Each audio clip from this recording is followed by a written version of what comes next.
Hi everybody, this is the Baseball Hype, the amazing, spectacular, terrific, the great one, the people's champion, your host of Hype, and we are back here again, recording a video during the Met game.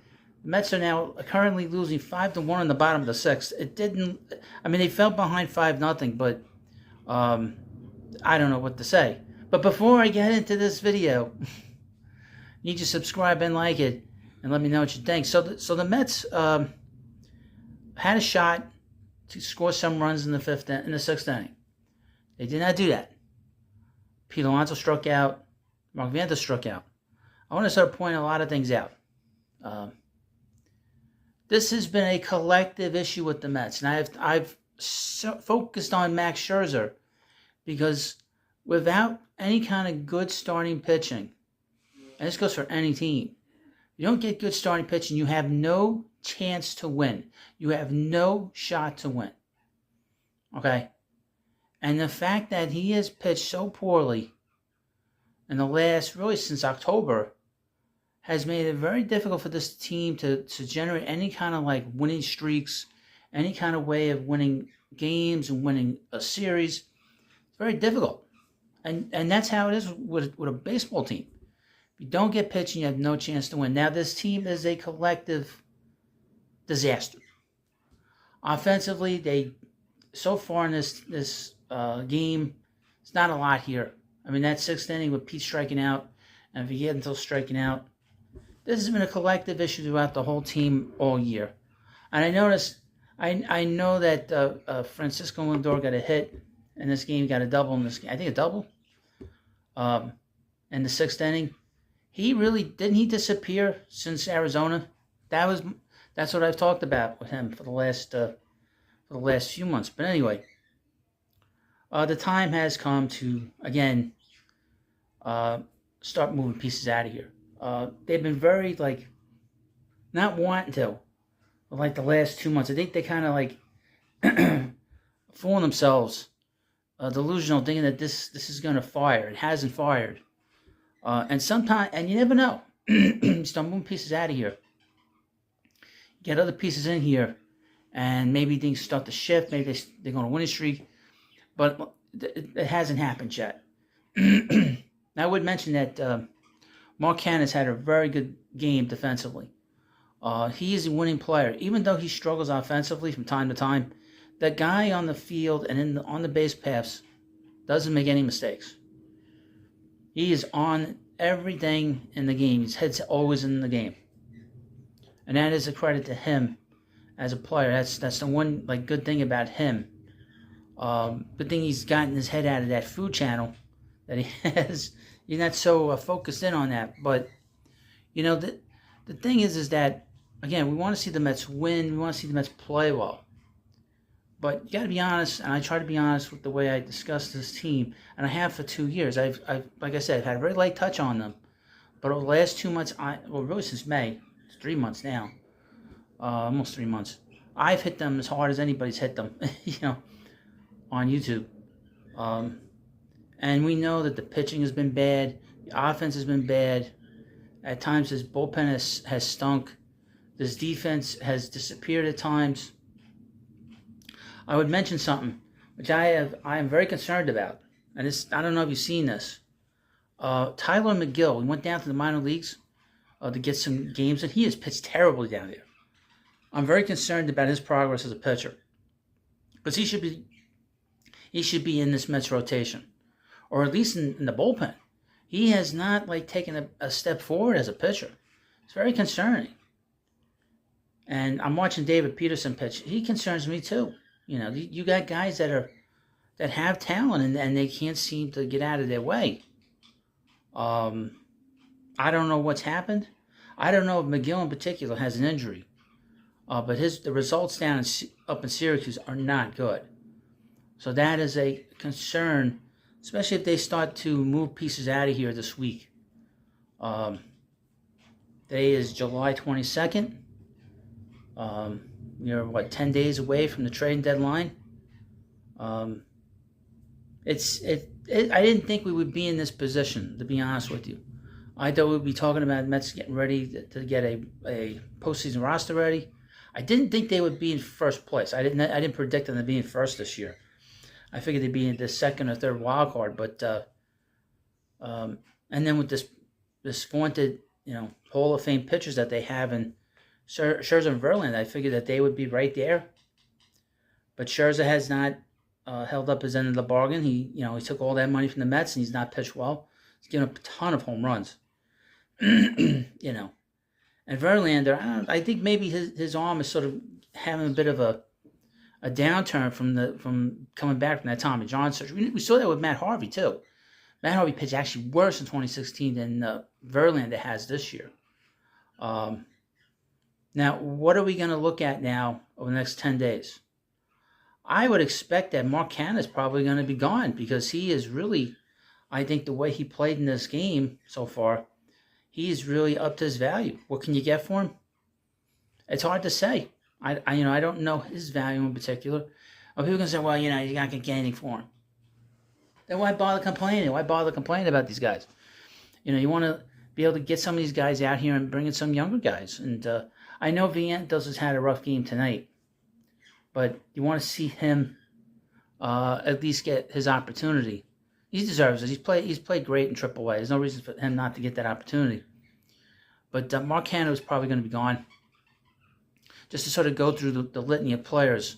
Carlos Carrasco. That's an example right there of not getting any pitching, any kind of competitive pitching under any circumstances. That is an example of the things I've been talking about for the last few months. And like I said earlier in this video, if you don't get any kind of pitching, you have no chance. You have no shot to win the game. And we know the statistics. We know that the statistics is very favorable to teams that score in the first inning. And the fact that the Mets have been so bad with their pitching in the first inning, that has made it difficult for them to win. Now, the Red Sox, like I said, they're a better team than some of these. Don't let them, their place in the division fool you. They're a winning team. And you can see it offensively, and somewhat with their pitching. But Carrasco needs to be released. His ERA is close to 6. He needs to be released. Mark Canha is probably going to get traded. I would expect Tommy Pham to get traded. I definitely expect, and he's probably going to be the hottest commodity on the Mets, and that's David Robertson. They were talking about him tonight during the broadcast, that he is pitching as well as he did 10 years ago with the Yankees. He has pitched really well, and I expect him to get something very interesting. Tampa Bay is going to be interested in him. The Rangers are going to be interested in him. Maybe the Yankees. Maybe the Red Sox. There's plenty of teams that are going to be very interested in a guy that can close games and isn't afraid of the big spot, isn't afraid to come in the 7th inning, the 8th inning, doesn't get uptight where he's used. He is extremely valuable to teams.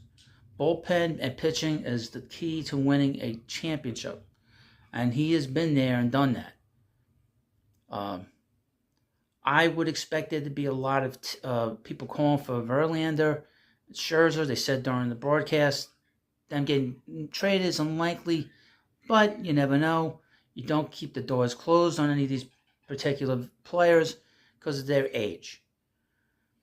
I said this in the video, in the last 2 videos, that the fact that they're in there getting that Scherzer's getting closer into his 40s and Verlander's already in his 40s, they're going to have the same issues going into spring training with their ability to stay on the field, their effectiveness. Do you want to have both of them here with the same issues that you have now? That is one of the considerations that this team has to think about going into the deadline. That if they get a deal they like and they're willing to eat the money, is it worth them to say to themselves, all right, we'll move one of them, not both of them, but one of them, and we can get something good that could help us this year and next year, that's particularly next year, will we do it? Because we're going to have the same problem with their availability. They're not going to start 35 games, 30 games, 20, 25 games. You're going to get out of both of them each. You need to get younger. That's very important too. The Mets need to get younger. Now, who else? Tommy Pham. Tommy Pham's going to get moved Hope they didn't get him back on the field. He will be moved. He's going to go, no doubt. That's kind of what we're looking at, I think, right now. It has gotten very. This has sucked. We don't want to see this.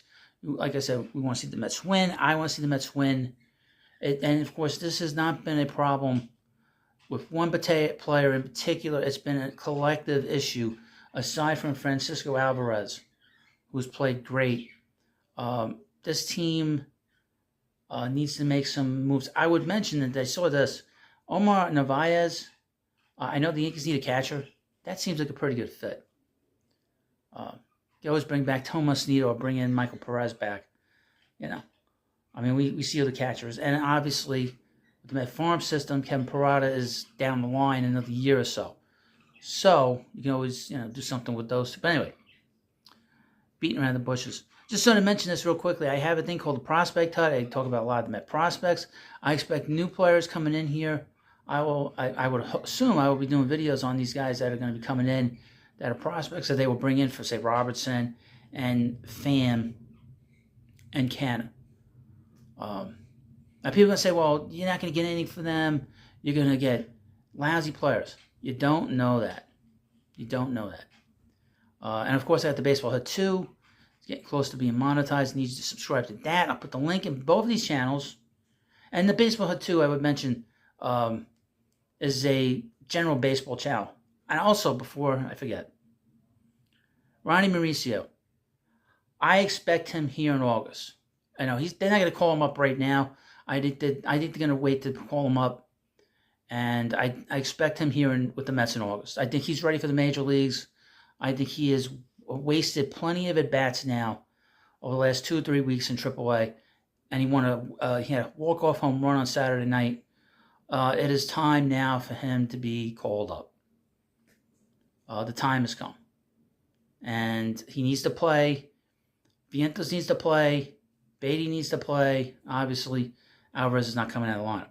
So, we want to see these players play. We want to see these kids play. And have an idea of what the Mets have moving forward. The health of the franchise is more important than this year or even next year. So, I want to let you know that I appreciate the time you spend watching this channel, watching my videos, leaving comments.